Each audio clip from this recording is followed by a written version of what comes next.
And I put lots of miles on this thing and it never happened to me. And then all of a sudden, the first time Tina gets in it, she says, "Babes, this wheel is shaking and I thought I was gonna go in the ditch." And I was like, "Oh no." That's called the death wobble. And she's like, "What? They actually have a name for it?" That's when you know it's bad.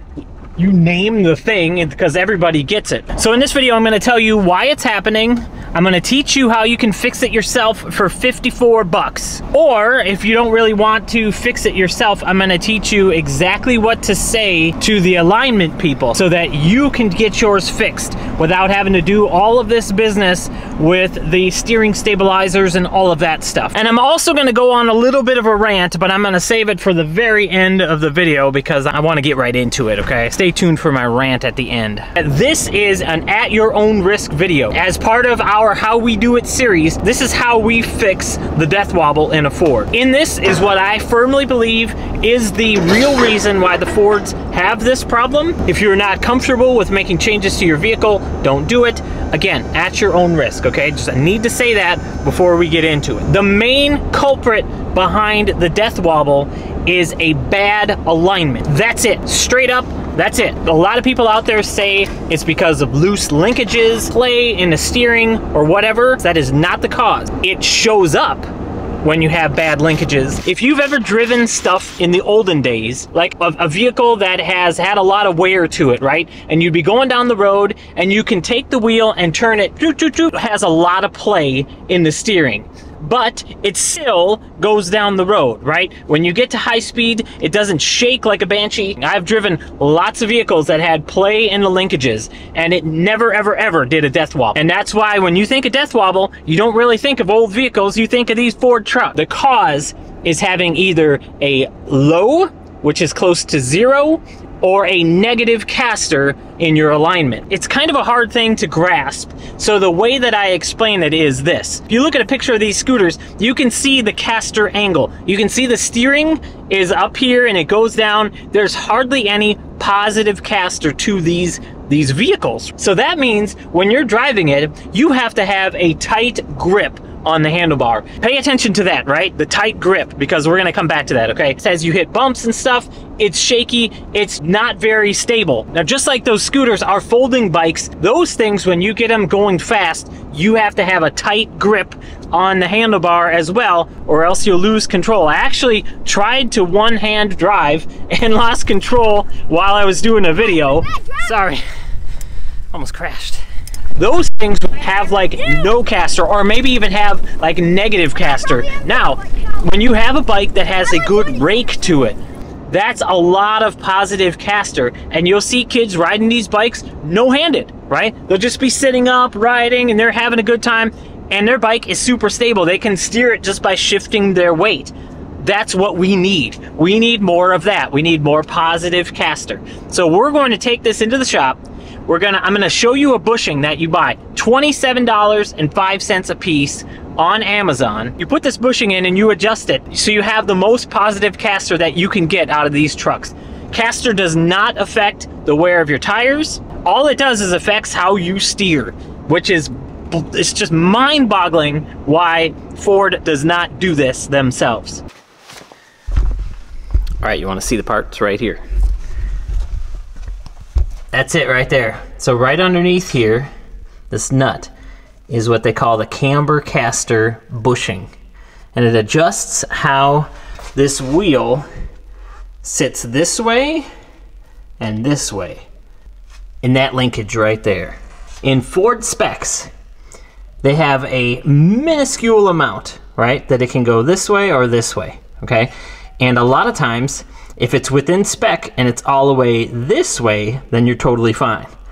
But if it's this way or even more that way, then that's when you have the death wobble.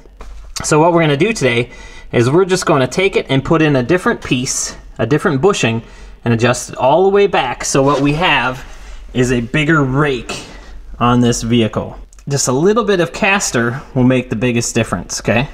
Now, if you take a look under here, it's pretty dirty, right? But all of these linkages are tight, and I've hit them with hammers and all that stuff just to make sure if I can see any play. And there's not a lot of play in my steering, so I know just kind of off the bat that this isn't too bad. yeah, it might be a little bit worn. It's not as tight as it was when it was brand new, but that doesn't mean it should shake like a banshee going down the road. So we're gonna take care of the issue so that it won't shake. And then as we go further down the road, then we'll replace some of these pieces. It's just not time yet. Is you take your nut back on here and put it right back on. See that? What we're gonna do is actually we're gonna hit this with the hammer a bunch and push it down through, and that will pop it up, okay? This is the bushing. And you have one setting on this bushing. If you don't have enough caster, but you're still within the Ford specs, that's when you start getting the death wobble. So people are like, okay, I gotta tighten everything up, get new steering stabilizers, and just make sure everything is good. And what that's gonna mean is that every 50,000 miles or so, you're gonna have to replace all of your stuff to make sure it is so tight so you don't get the death wobble. That's basically what's happening when I'm riding my scooter. In order for me not to get the death wobble or flop right off the thing, I gotta hold on really tight. I can't let go. I can't give anybody a wave as I'm going, or else I'm gonna fall and be gone, right? That's not what we want in our trucks. We want our trucks to be able to let go of the wheel and just let it track on down. In order to do that, you have to have more caster, and that's what we're gonna set. So we're gonna replace this with one that I got online. Let me show you what that one looks like, and you can see the difference. Here's the new bushing that we're gonna get. This one I got on Amazon for 27, 28 bucks-ish. From the top, it looks a little bit different in that it has a bunch of flat spaces, right? So there's a bunch of different ways that we can put it in. This one only had one flat space. Now it has more because I broke it, but this one has multiple. Now, where the big difference is on this side. Notice that, right? So now we have the option of turning this so that we can get more caster out of this wheel. Instead of just having one option, now we have multiple options. We can twist it and put it in the way that we want to. Now they do give some instructions, so be sure to check those instructions out. All right, come on over here. This is where it's gonna get pretty interesting, okay? Caster angle. So there's not much movement we can do here, as I'm gonna put this back in here to show where we were. So you can almost see it, that we're pretty much straight up and down. If I back you up a little bit, so you can get a little bit of, in my mind, that's pretty negative caster, right? You got it leaning pretty far. Hey guys, Nick here with a live update. While I was editing this video, I actually saw the brake caliper was pretty much dead on with my measurements. So I'm gonna use that. I'm gonna draw a line right here to show you what the caster angle looked like with the old bushing, and then when I put in the new bushing, I'm gonna put them side by side here to show you what the difference was. And as I mentioned, it looks like a very small difference on the camera or even in real life. It made a huge difference. As you can see here, we actually have different tires on our truck, and I'll talk a little bit about that at the end of this video and give you another update as we go. Wanted to just mention, okay, because we changed these bushings, we changed the alignment of the truck. So if you make this change, you probably want to go and get it tested at the alignment shop. If they come back and say you have too much caster, just say that's okay. But again, do at your own risks. This is just what I do. I've done a lot of research. I'm very positive that this is not going to be damaging to the vehicle and or my family. I'm very comfortable with what I've done. If you have really sloppy play in the front here, get that addressed, right? I'm not saying that you should let the thing go so you can go like this to your wheel. That's not what we're looking for. We're looking to correct what was wrong at the factory. I don't know why these guys haven't figured this out themselves. This is my recommendation on how to do it. And if you have any questions, shoot them below. I'll be glad to answer. Let's button this up and let's head on out. I wanted to show you something else too before we go. I don't know if you can see that or not. You see the bulge of the tire right there?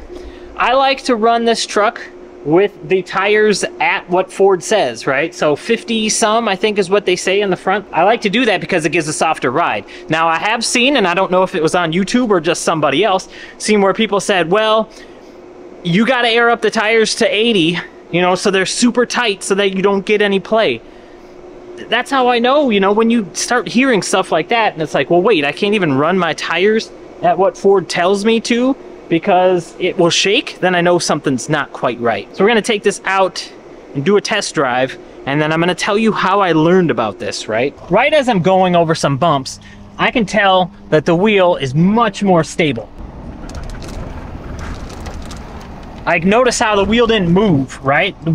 Like before, when you're in a Ford truck and you hit a bump, that wheel just moves, right? Just like one of those bikes or scooters, you hit a bump, man, that thing is just wild. You got to hold on tight. That's why they say steering stabilizers. You need to steer. No, no, no. You need the right caster. Here's a bump. Didn't even move, right? Okay, how did I figure this out? It all goes back to our first tow vehicle, the Excursion. That thing was sweet for a large family, and if you wanted to tow, that was like the king. I liked the power, but man, did I hate how it felt when you were driving. You had to hold on to it. You had to constantly be like correcting it. The word I think that best described driving it was tiring. That's when I started the journey. How do I fix this, right? One of the problems with that vehicle was it was a 4-leaf spring vehicle. The axles are on the leaves and they move and they twist, and it's not a good design. And so in order for me to give that vehicle more caster, I had to bring it to somebody, and they actually had to shim the leaf springs so that it turned it, right? It turned it back a little bit. And that was my first kind of run-in with caster. And then after that, man, it drove so much better. It wasn't as good as this, but it was so much better. So then when I started driving this truck, I'm like, I hit a bump and I feel it in the wheel, but it still tracked pretty well going down the roads. I'm not tired at the end of a day's drive. Oh man, this is just way better. Just way better. Oh, goodness.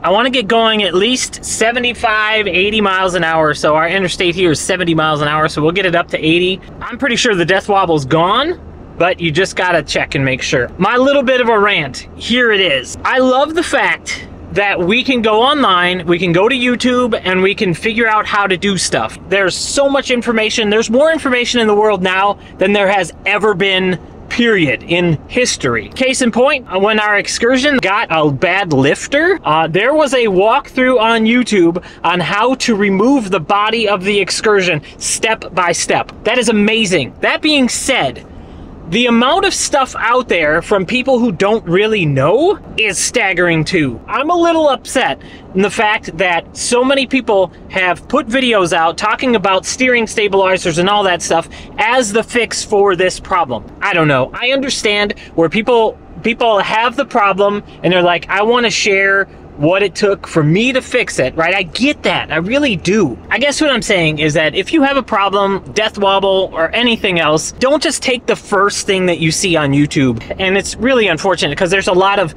big names out on YouTube talking about this problem and how to fix it. And really there's a lot of brands out there too, brands that you would trust, saying the same thing. Like, if you have this problem, it's because of bad linkages and all of that stuff. No, it's not. That bothers me. It just bothers me, right?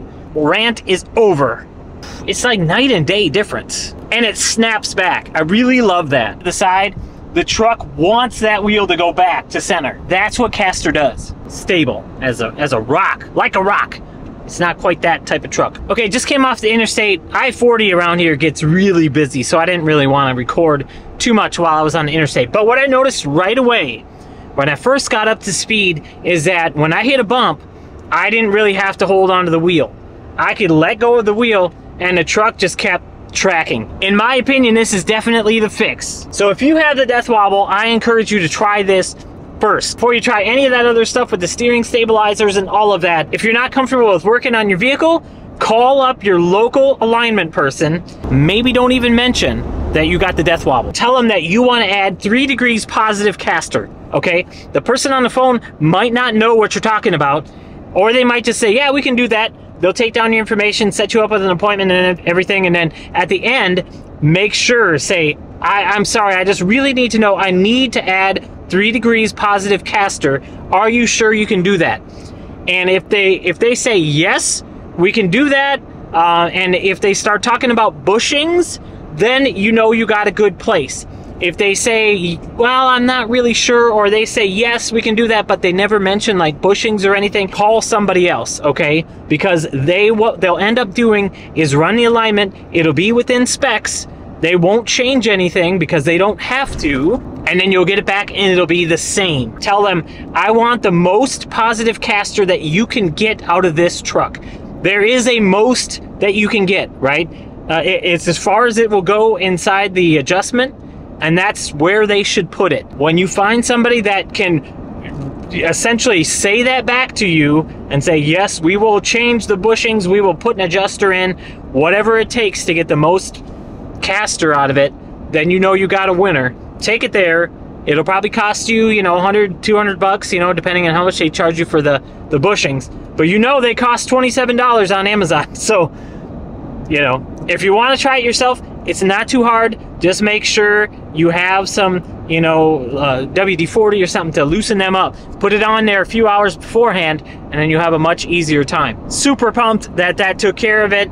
Now I'm not worried at all. I can let Tina drive this thing. And so I hope this helped you. If you have any questions at all, drop them in the comments below. I'll be glad to answer them. If you think that I did something wrong, I'd love to hear from you too. Drop it in the comments below. If you had experience with the Death Wobble, tell me what you changed out. Did it work? Did you change it out like 50, 60,000 miles ago, and is it still working? My biggest fear with some of the way that people are telling people how to fix this is that as soon as it gets a little bit worn out so that it's not holding tight anymore, it will go back and do the wobble again, because the core problem, the caster, was not taken care of. So if that's you, please drop it in the comments below. We'd love to hear from you and know if you've ended up doing this and did it take care of it. All right, Nick here again with the live update. It has been many months and many thousand miles since I have done this video, and I wanted to just let you know that the change, adding this caster bushing, made a huge difference. We've taken it from Tennessee to Minnesota to Iowa and all over the places, hit many bumps, and never had the Death Wobble again. We never added any steering stabilizers, even after adding bigger tires to the vehicle. We actually took care of the root of the problem, which was the caster angle. As always, this video is brought to you by InstyConnect. It is our family business. It is the reason why we travel. We want to make sure that our system gives you internet wherever you go, as you can see it right up there. We hit the road to spread the word about InstyConnect and to let people know that if you're looking for internet and you need internet on the road, the InstyConnect is the best system to have. Let me know if you have any questions on the Ford or anything. I'll be glad to help. Drop them in the comments below. Glad to hear from you.